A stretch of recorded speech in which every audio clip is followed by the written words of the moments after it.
Caros amigos telespectadores, graça e paz a todos vocês, em nome de Deus, o Pai, e de seu Filho Jesus. Estaremos hoje dando continuidade ao nosso estudo do Catecismo. Hoje nós vamos ver algumas perguntas a respeito do que Deus exige para uma correta adoração. Vejamos quais são essas perguntas. Que regra deu Deus para nos dirigir na maneira de o glorificar? A resposta é a seguinte: a palavra de Deus, que se acha nas Escrituras do Velho e do Novo Testamento, é a única regra para nos dirigir na maneira de o glorificar e encontrar prazer nele. Nós temos aqui, então, a continuação da pergunta que nós vimos no bloco anterior. Qual é a finalidade principal da vida do homem? A finalidade principal da vida do homem é glorificar a Deus e encontrar prazer nisso. Porque se você estiver prestando a sua adoração por obrigação, se você estiver glorificando a Deus sem sinceridade, você não vai ter prazer nisso. E a sua adoração não vai ser aceita por Deus. Então Deus nos exige algumas formas de adoração, mas não nos deixa no ar. Ele diz quais são essas formas.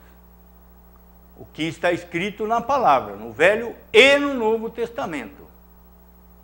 E a pergunta seguinte, qual é? Vejamos.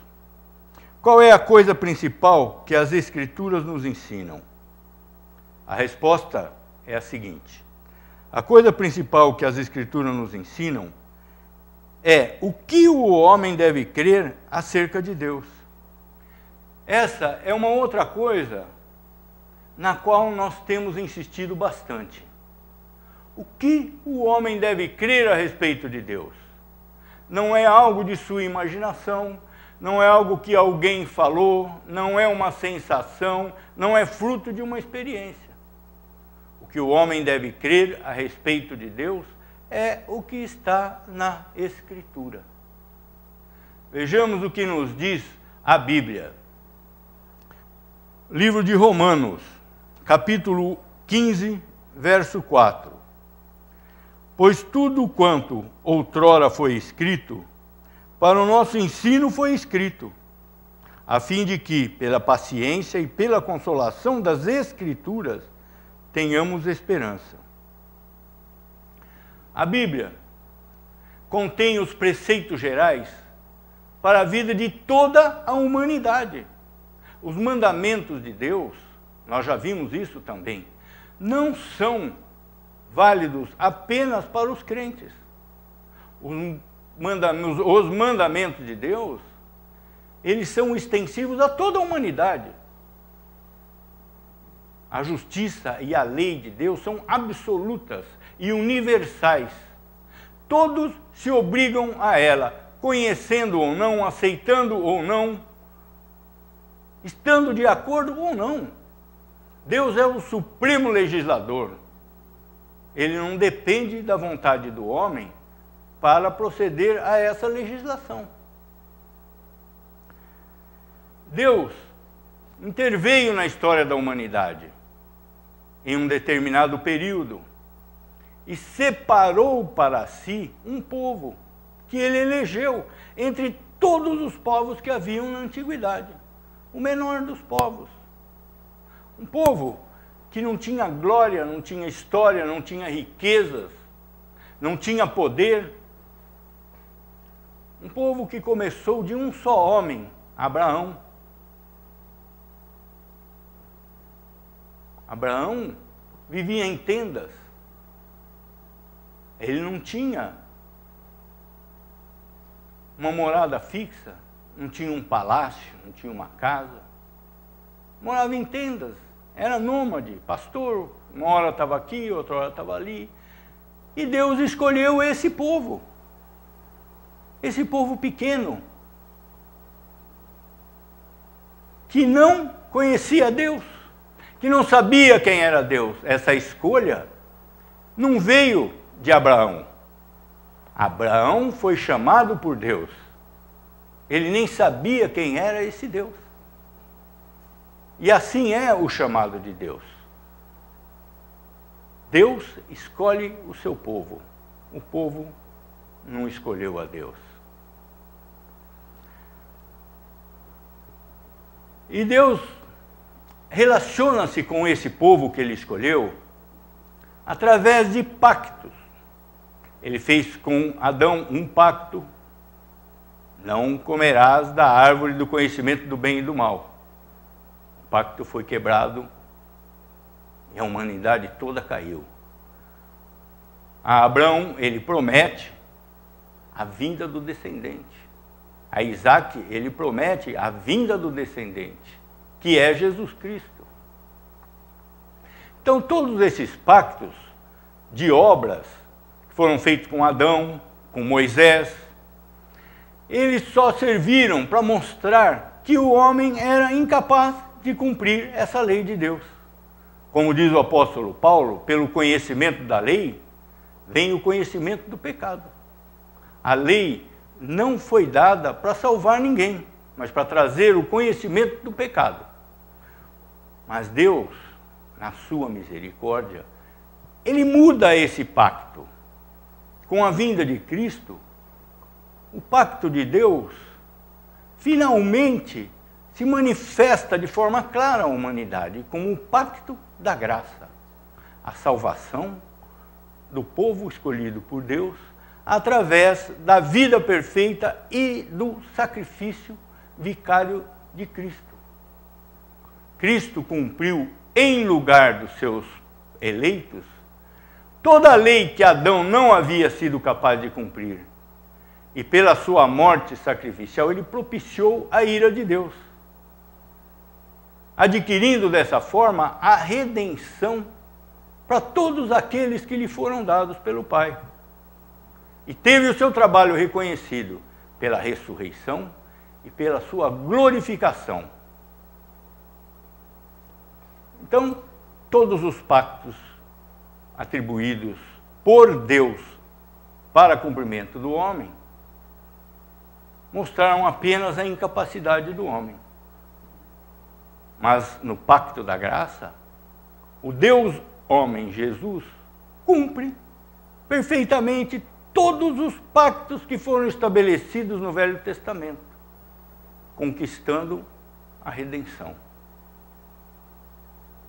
Essa é a história do relacionamento de Deus com o homem. Vejamos o que é a Bíblia. Porque todos esses pactos, todas essas intervenções de Deus na história, estão registradas na Bíblia. O que é a Bíblia? A Bíblia não é um livro sobre moralidade e comportamento. Também não é um livro sobre ética ou dogmas religiosos. A Bíblia é a revelação que Deus faz ao homem a respeito de si mesmo e de seus preceitos para a vida e relacionamento dos homens com Deus e entre eles mesmos. Então nós já vimos que Deus interage com o seu povo. Durante toda a história da humanidade. Ele interage através dos pactos estabelecidos e, posteriormente, o pacto da graça, que é final e definitivo. A autoridade da Escritura nos mostra que Jesus Cristo é a manifestação definitiva de Deus. Não existe nenhuma manifestação posterior a Jesus Cristo, que irá voltar à Terra, encerrando a história da humanidade na sua segunda vinda. Então, todos os pactos, todos os mandamentos, todos os preceitos de Deus no Velho Testamento se cristalizam no pacto da graça em Jesus Cristo. Vejamos o que nos diz Jesus. Aonde que esses pactos, essas intervenções de Deus, esses preceitos de Deus, todas essas coisas, aonde está isso? Tudo isso está na Escritura. Deus não nos deixou órfãos para que ficássemos adivinhando o que Ele quer fazer, o que Ele pretende, como as coisas devem ser feitas, como devemos nos comportar. Não. Deus deixou tudo escrito. E não a partir de Jesus Cristo, mas a partir de Adão, a partir da criação. Tudo o que precisamos saber a respeito de Cristo, a respeito de Deus, a respeito da adoração, está na Bíblia. Quando inquirido pelos fariseus, Jesus responde a ele: eu sou é Yahvé, é Deus, é a segunda pessoa da Trindade. Daí os fariseus entram em disputa entre si, ficam em dúvida. Prova-nos isso, dizem ele a Jesus. Eu não tenho que provar nada. Veja a resposta de Jesus. Evangelho de João, capítulo 5, verso 39. Examinai as Escrituras, porque julgai ter nelas a vida eterna, e são elas mesmas que testificam de mim. O homem necessita de um padrão prático, de um padrão absoluto para dirigir a sua vida. Nós não conseguimos distinguir sequer o que é bom e o que é mal. Num determinado momento de nossas vidas, alguma coisa é boa para nós. Em outro momento, essa coisa não é tão boa assim.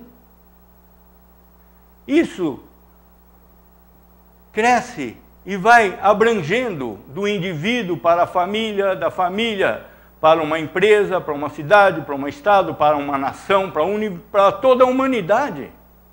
A humanidade precisa de padrões absolutos, de padrões fixos, para que não exista um caos entre as nações que leve o mundo à destruição. Imaginem vocês, em uma nação, o assassinato não é permitido. Em outra nação, o assassinato é permitido. Em outra nação vizinha, o tráfico de drogas é proibido. Em outra nação vizinha, é permitido. Imaginem vocês a bagunça que acontece entre esses povos vizinhos. Então, todas as leis que regem as nações, quer os seus legisladores aceitem ou neguem, essas leis são baseadas na justiça divina, nos mandamentos de Deus.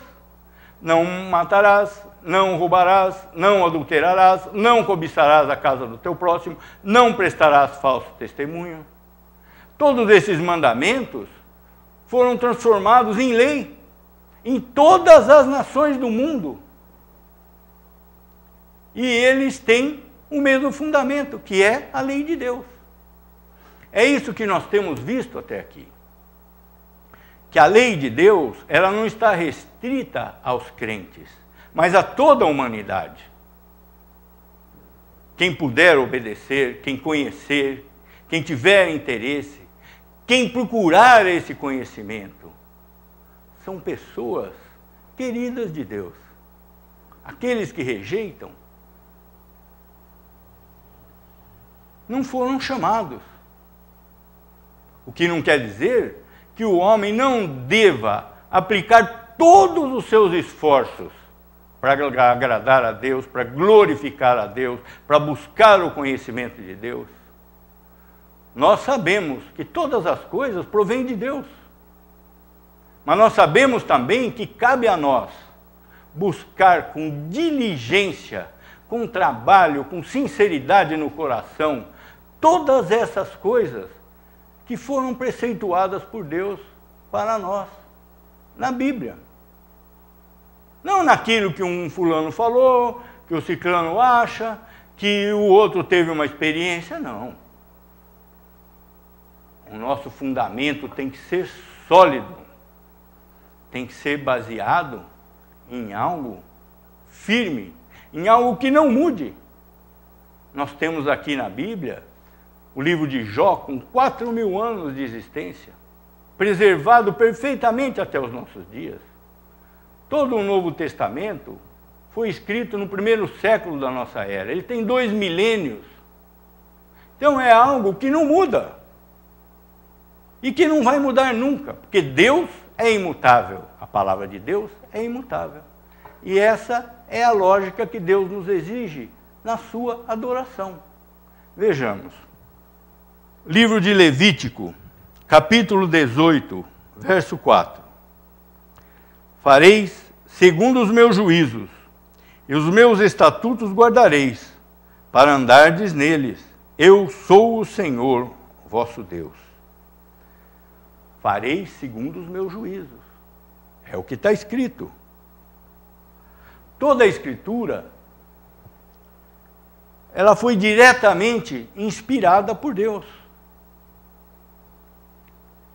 Nenhuma profecia da Escritura provém de particular elucidação, como nos diz o apóstolo Pedro. Mas homens santos falaram através do Espírito de Deus. Não é correto nós imaginarmos os profetas escrevendo como se o Espírito estivesse ditando uma carta, como um patrão para uma secretária. Não é assim. Deus suscitou esses profetas lá na eternidade, antes de criar o mundo. Ele determinou que esse profeta nasceria em tal lugar, em tal época, dentro de um determinado contexto histórico, proveniente de uma família santa, de uma família de sacerdote, de uma família devassa. Deus não escolhe as pessoas por suas qualidades pessoais. E esse profeta, então, apesar de escrever todas as palavras da Bíblia estritamente de acordo com o que Deus determinou, ao mesmo tempo, ele escreveu tudo aquilo estritamente de acordo com a sua personalidade, com o momento histórico que o cercava, com o que estava no seu coração, com toda a sinceridade. Esse é o trabalho de Deus. Da mesma forma que esses profetas foram levantados por Deus para fazer as coisas que Deus determinou de acordo com o seu próprio coração, assim é, por exemplo, a oração do crente. Deus só vai nos atender se orarmos conforme a sua vontade, porque Deus é imutável. As coisas determinadas por Deus não mudam. A vontade de Deus não muda. O Espírito habita com o crente e leva o crente, aquele que é verdadeiramente convertido, a orar de acordo com a vontade de Deus. Isso faz parte do que nós estamos estudando hoje. Como devemos glorificar a Deus? De uma forma que nós inventamos ou na forma em que Ele estabeleceu? Na forma em que Ele estabeleceu. A oração, ela é um meio de graça. Os meios de graça são destinados à glória de Deus em primeiro lugar. Se nós não louvamos a Deus na nossa oração pelo que Ele é, mas buscamos nessa oração bênçãos materiais, não vamos ser atendidos. O apóstolo Paulo nos diz que ele não sabe orar como convém. E isso já no fim de sua vida. Que sem a intervenção do Espírito, a oração dele é vã. Por que a intervenção do Espírito? Para que os crentes orem conforme a vontade de Deus. Como eu vou saber que vontade é essa de Deus? Está na Escritura. É o que nos diz essa pergunta e essa resposta. Tudo o que nós temos que saber, todas as formas de procedimento para louvor e adoração de Deus estão na Escritura. Não estão na nossa imaginação. É preciso lembrar que esse conhecimento salvífico que procede da Escritura, salvífico não é uma palavra inventada e nem difícil, é algo que se destina à salvação. Então, a Bíblia traz os preceitos gerais para toda a humanidade e, ao mesmo tempo, ela traz uma revelação especial que é feita pelo Espírito, procedente de Cristo, que revela a verdade que está escrita ali. A Escritura não é um livro aberto a todas as pessoas do mundo. É um livro que pode ser lido, pode ser estudado por todo mundo, mas só vão compreender as palavras de Deus aqueles escolhidos, aos quais foi dada a comunhão do Espírito. Quando Nosso Senhor estava prestes a partir, Ele disse aos apóstolos: se eu não for, o Consolador não virá para vocês. O Consolador é o Espírito Santo, que Ele veio com a função primeira de revelar ao mundo o pecado. E, em segundo lugar, a verdade. O que é a verdade? A Escritura, a palavra de Deus. Então o Espírito convence a pessoa do pecado. Eu sou um pecador. Eu me confesso pecador. Eu peco porque sou pecador. Não consigo fazer nada de bom para agradar a Deus.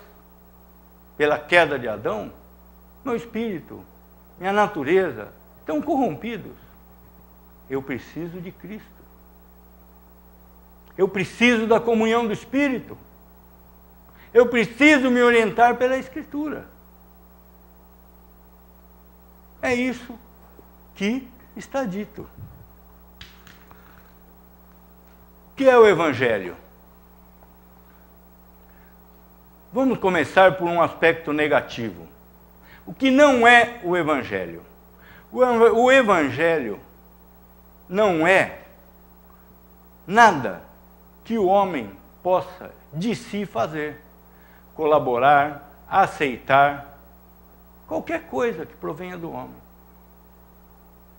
Qualquer evangelho, entre aspas, pregado de forma que o homem tenha que fazer algo para completar o trabalho de Cristo, não é o evangelho de Jesus Cristo. O evangelho de Cristo é algo que já foi feito ao longo do tempo. É algo que foi feito por Deus, que foi provido por Deus.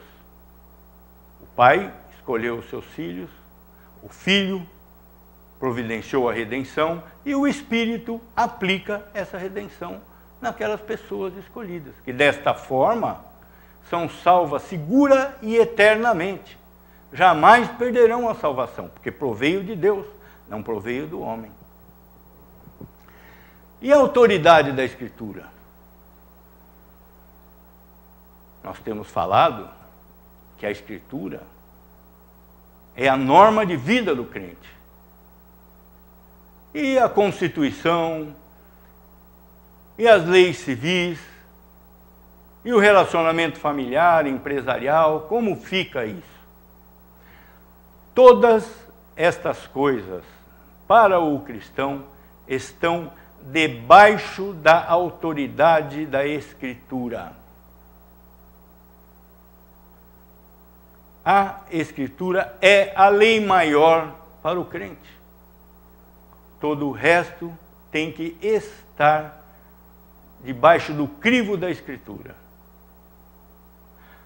A grande parte dos mártires da igreja morreram por esse motivo. Entre negar a Escritura e a própria vida, eles escolheram entregar a sua vida. Por quê? Porque todas as promessas, tanto do Velho Testamento quanto do Novo Testamento, elas se referem a uma nova vida. Nenhuma das promessas de Jesus se refere a esta vida presente, mas se referem à vida do porvir. Por isso, essas pessoas que compreenderam isso, entregaram as suas vidas, não com tristeza, mas com alegria, porque sabiam que o galardão da glória, que a coroa da vida, que a estrela da manhã estava aguardando na vida do porvir. Então essa é a autoridade da Escritura, que se sobrepõe a todas as outras leis, a todas as outras formas de relacionamento que nós conhecemos. A Confissão de Fé de Westminster diz o seguinte: a autoridade da Escritura Sagrada, razão pela qual deve ser crida e obedecida, não depende do testemunho de qualquer homem ou igreja, mas depende somente de Deus, que é o seu autor. Tem, portanto, de ser recebida, porque é a palavra de Deus. Vejamos o que nos diz o apóstolo Paulo. Primeira carta aos Tessalonicenses, capítulo 2, verso 13. Outra razão ainda temos nós, para incessantemente dar graças a Deus, é que, tendo vós recebido a palavra que de nós ouvistes, que é de Deus, acolhestes não só como palavra de homens, e sim como em verdade é a palavra de Deus, a qual, com efeito, está operando eficazmente em vós, os que credes. Nós estamos encerrando por aqui e vamos dar continuidade no próximo bloco. Por enquanto, meus irmãos, que a graça de Jesus, o amor de Deus do Pai e a comunhão do Espírito Santo estejam com vocês, hoje e sempre. Amém.